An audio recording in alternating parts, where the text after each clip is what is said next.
You bought a car with the following warranties, and they explain it out here: 3-year, 36,000 mile bumper to bumper warranty, and a 5-year, 60,000 mile powertrain warranty. After 4 years, your car has 35,000 miles on it. Which warranty or warranties are still active? Pause this video, try to think about that. Okay, before I even answer the question, let's just make sure we understand what these warranties actually are. A bumper to bumper warranty means it's a warranty on everything in your car. And once again, it has to be something that was a defect or something that should be working in the car. It can't be that you took a knife to the upholstery or the seat and now you expect it to be fixed. But if there was a defect in it, or if the thing didn't last as long as it should, let's say after 2 years something falls off and it wasn't because you abused it in some type of a strange way, then if it's less than 3 years and less than 36,000 miles, it has to be both less than both of those, then the bumper to bumper warranty will kick in and they'll fix it.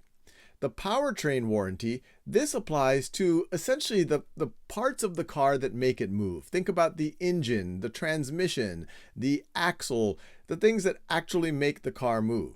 And what you typically see is that the powertrain warranty lasts longer than the bumper to bumper warranty. As I said, the bumper to bumper warranty includes the powertrain, but it also includes things like a little plastic piece on the dashboard that could fall off or things like that. Well, the powertrain is, hey, this car is the transmission something broke or the engine something broke. Once again, it can't be because you abused it in some type of a strange way. It's something that should have worked that's just not.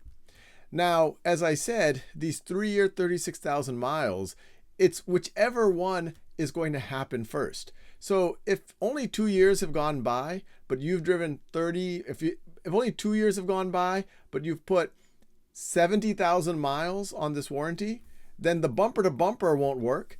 And even the powertrain won't work because you violated the second one. If you're only 2 years have gone by, but you've driven 70,000 miles, the powertrain won't work either.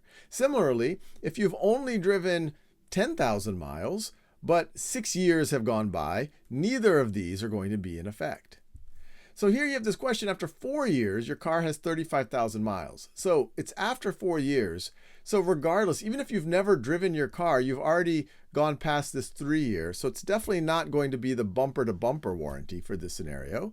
And now let's see, 4 years, you still haven't reached the 5 years. And the 35,000 miles, you still haven't reached the 60,000 miles. So your powertrain warranty will still be active. Now, another thing you might wonder is, how do I get these warranties? Can I pay for it? Can I extend these warranties?